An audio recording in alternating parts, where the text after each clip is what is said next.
Hello my geek fam! A few of you have noticed that my accent is not always on point when I pronounce the names of the famous painters I try to analyze here. I have said Mucha instead of Mucha, Van Gogh instead of Van Gogh, and Schiele instead of Schiele. Well, brace yourself because today's painter's name is really a mouthful. I'm talking about one of the kings of pop art, Roy Lichtenstein. Roy Lichtenstein. Roy Lichtenstein. Roy Lichtenstein. Not kill your. Roy Lichtenstein. Or is it Steen? You know, like in Young Frankenstein?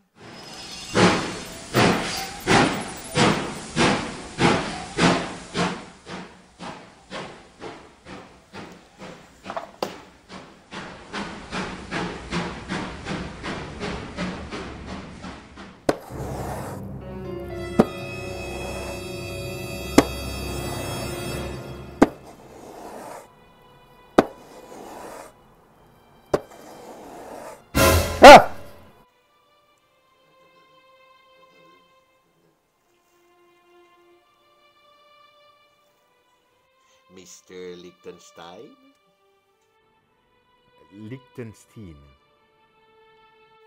You're putting me on. No, it's pronounced Lichtenstein. Do you also say Roy? No, Roy. Well, why isn't it Roy Lichtenstein? No, it's Roy. It's Roy Lichtenstein. I see. You must be Igor. No, it's pronounced Igor. But they told me it was Igor. Well, they were wrong then, weren't they? No, it's actually Lichtenstein. Okay, let's go. I'll try to pronounce it well.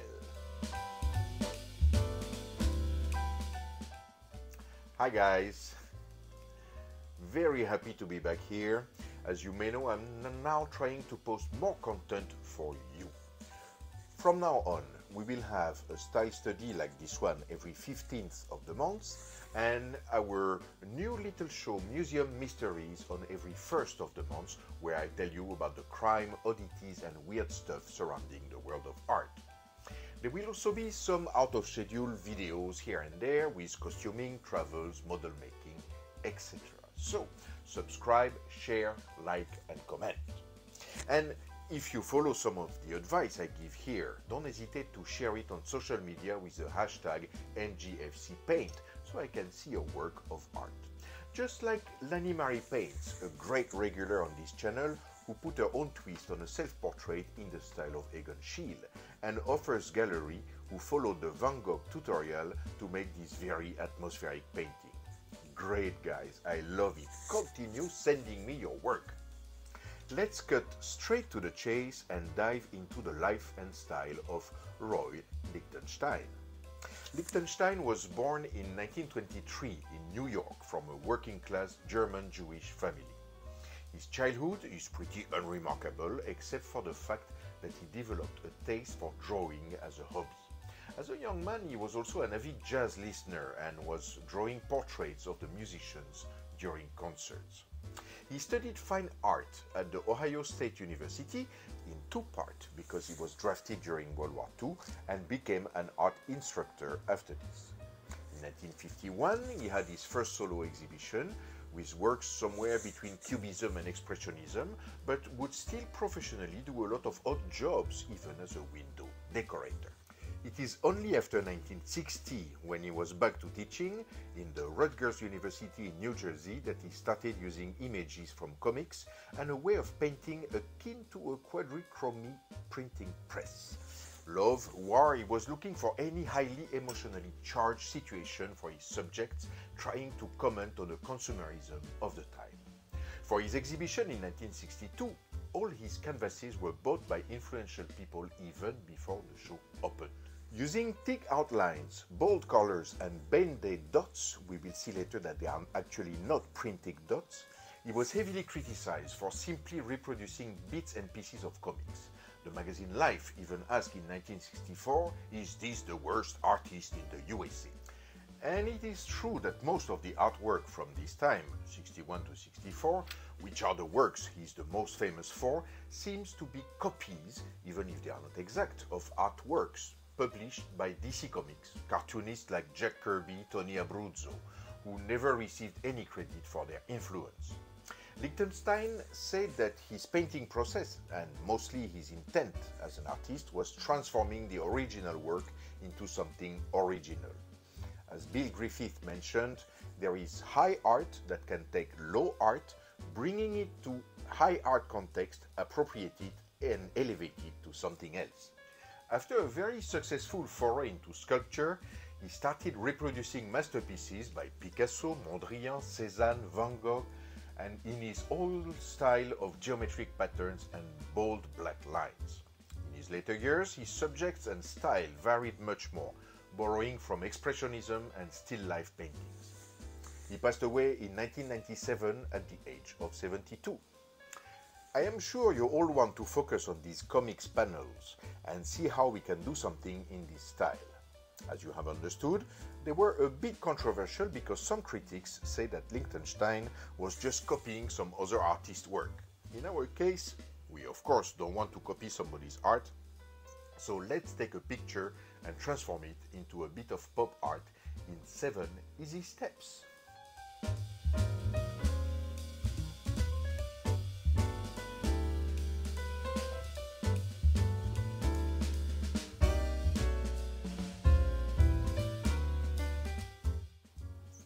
So as usual, I take my family members as victims of my little painting experiments. In this case, my eldest son, you may have seen him in previous videos, have posed for me with an old-timey phone and a surprised expression. This conveys the idea of these vintage comics and gives a strong expression that we can work with.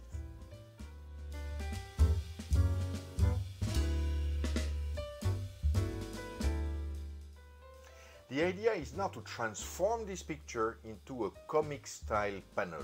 I will report the contours of the face on the canvas, marking my lines like a cartoon, and add a speech bubble and a dynamic background like a star or an explosion, for example.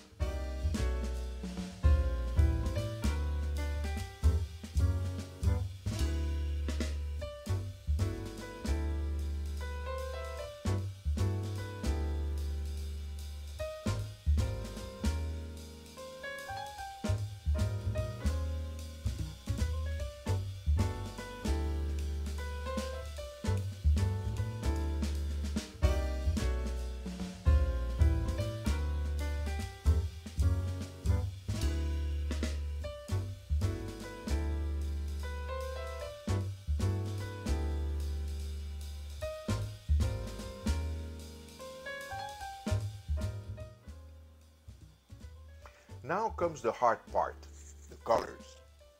As you know, Lichtenstein was using primary colors and adding band-aid dots to achieve secondary colors. We will come back to the band-aid dots in a moment, but understand this gave him a whole new palette. You know how mixing colors works. Add yellow and blue and you have green, for example. But the band-aid dots allow you to measure the amount of color you mix visually. It is an illusion because the colors are not really mixed together, they just appear to be mixed when looked from afar. And the effects change with the order you put your colors in. If we take our green example, you will get a different shade of green whether you put blue dots on a yellow background or yellow dots on a blue background. You therefore have 4 colors to play with instead of 2. Lichtenstein was also playing with the size of the dots and the distance between them, giving even more possibilities.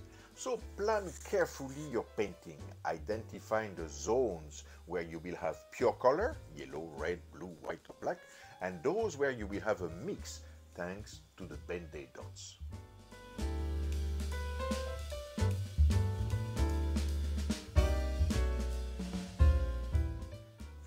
Now comes the time to separate our colors. I will work with primary colors only, a blue, a red and a yellow, plus black and white of course.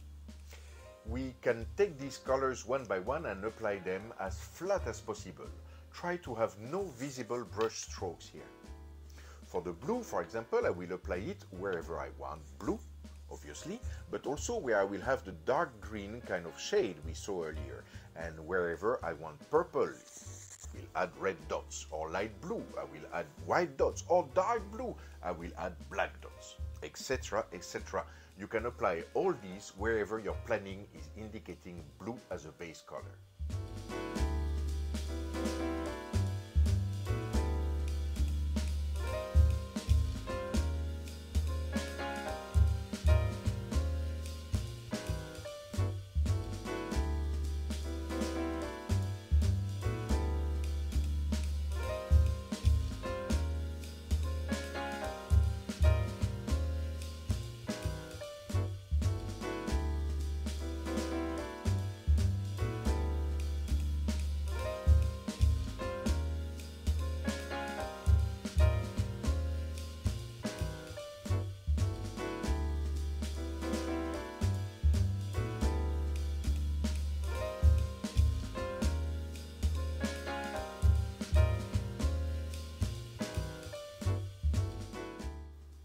Now, let's talk about the famous Band-Aid dots. I heard they are what the printers use to give the impression of a full-color printing. No. Although it is true, they use almost the same principle, Band-Aid dots are not mixed with each other to give complex shades. A printer always mixes the three primary colors to give you the illusion of a full palette by playing with the size of the dots, a bit like Seurat would do in his painting. Band-Aid dots are simply regular one-color dots on one-color background. We want these dots to be as regular as possible, and that is where my problem started. Ideally, I would encourage the use of a stencil, although to be fair, Band-Aid dot stencils are very difficult to find. I couldn't find one in my local stores, and also you wouldn't be able to see the drawing lines behind to see what zone you need to color. You could, of course, decide to do it all by hand and use a kind of stamp, maybe a Q-tip or a small brush, to make each dot individually, but it means you will need to measure a precise grid before applying the dots and apply them exactly on the spot. So, I decided to use a small plastic grill to position my dots. I am applying the dots with a Q-tip. It works. Not fantastically, but it works. In hindsight, I should have made sure my Q-tip was always fully loaded with paint because it loses intensity after 2 or 3 dots, which gives an uneven color in the end. If you do the same, make sure all dots are the same size and shade. Maybe a Q-tip is not the best option and you should use a sponge or a paint marker. Once again, you apply the color one by one, making sure you use the right color at the right place. Your prior planning will be very important.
Now, using pure black, you will define the contour of your figure and the different elements.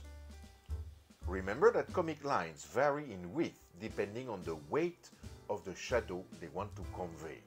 An area touched by light will have a thinner outline, while other areas will mark the shadows more prominently.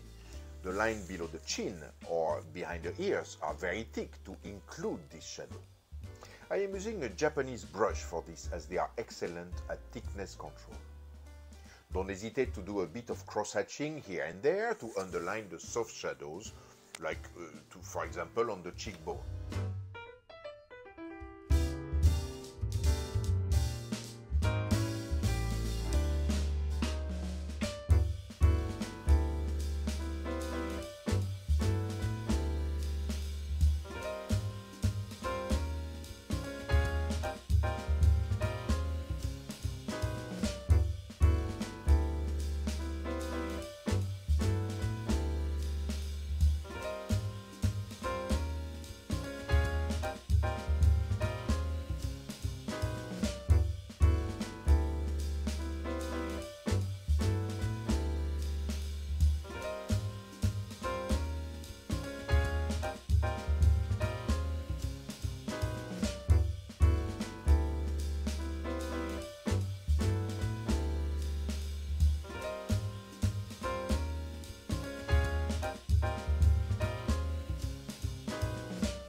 To finish everything and tie all the elements of the canvas together, make your line clean, touch up the dots where they need to be and add some reflection or light with pure white, the eyes, the nose, the cheekbone, the lips. In opposition to Impressionism, this type of painting doesn't authorize anything loose, so tidy up and have a clear picture.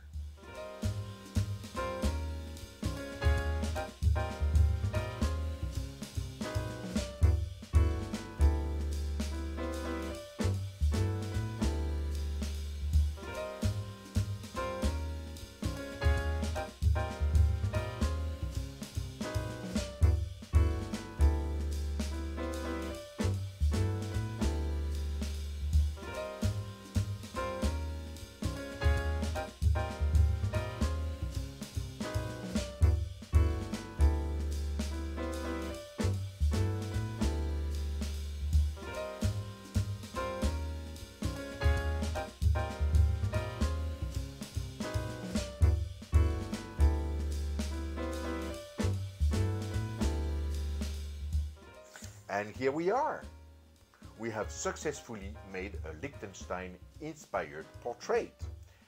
Let me know on social media how you did on this using the hashtag NGFCPaint, and don't hesitate to comment with your ideas or challenges for the next video. I'll see you next month for another style study. Cheers!